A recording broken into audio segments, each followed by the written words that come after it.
Hello everyone. In this video, at first I want to wish you happy Independence Day. As a part of Independence Day, I want to share person, a freedom fighter named Rani Gaidinliu. Maybe some of you know about her, and maybe you first time hear about her. She's very like interesting person. Whenever I when I study about her, she's inspiring me a lot because when in nowadays if you think look up and think about 16 years old a lady, what she thinking about, what she is doing. But in this case, like Ranima Gaidinliu, she's in age 16, she fight for the independence. She is fighting for Indian independence. It's very interesting or like inspiring body in no, from northeast. She's a Naga lady, and she not all like revolting. Not like yeah, revolting as a non-violence one, but she taking a arm for against the British. So in her age, a girl person or like a lady person is taking an arm against British Raj. It's a very like interesting person. So let's know about her. Who is like Ranima Gaidinliu? All Ranima is a given name from Indian independence fighter in mainstream Indian freedom fight. I exactly don't know who gave her, but in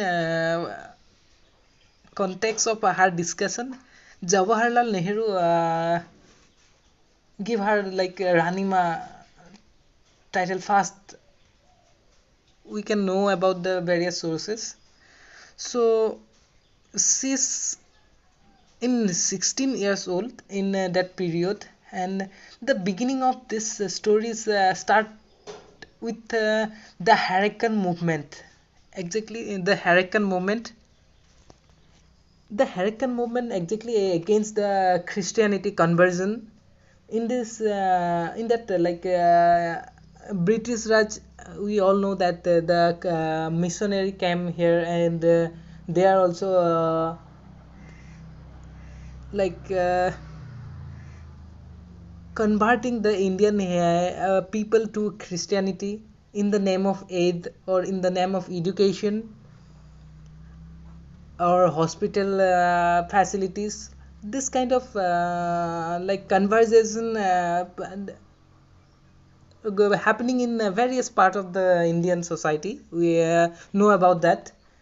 In that situation, like a Hurricane movement is started by uh, the brother of Rani Gaidinliu, her brother, like a cousin brother. He's a hypo Jordan Nong. Actually, I might be like pronouncing her his name is not correct, but it's a hypo Jodangnang, and he is the starter of Harakan movement. He is very familiar with the Naga culture and their traditional way of thinking or praying God. This kind of cultural conserve, like they want to protect their culture. So he started the Harakan movement in that time. So Ranima Gaidinliu inspired from him. So this way the Ranima Gaidinliu come in the context of political or social figure in that British Raj. So Ranima Gaidinliu is known as the daughter of the hills, and he spent 14 years 14 years of in jail.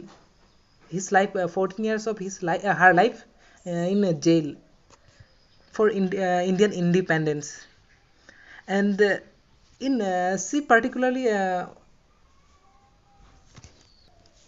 joined the non-cooperation movement in 1930s, and she started her model, like her own version of non-cooperation movement in that period.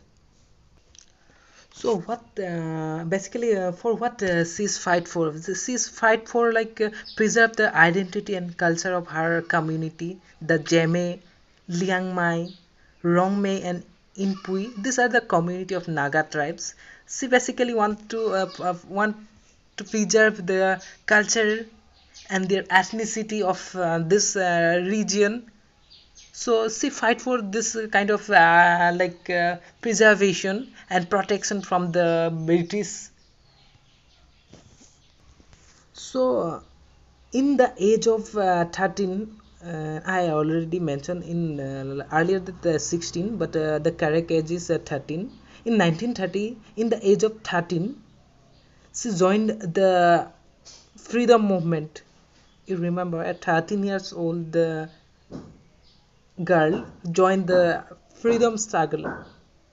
And she is not like joining any movement in non-violence way in crowded. She take arm against that British. In the age of 16, she is in the age of 16, like from 16 years old, she spent her next 14 years in jail. In after lefting the British, after left the British, they she after that she was released from the jail. They got free from jail. In she got free from jail after 1947. After independence, also she's for 6 years also she undergone herself for fighting the Naga insurgents in 1966. We all know that the Naga people, right now also they are fighting for their independence country. So in first after independence, she also fight for the Naga insurgency in 1960s era. From she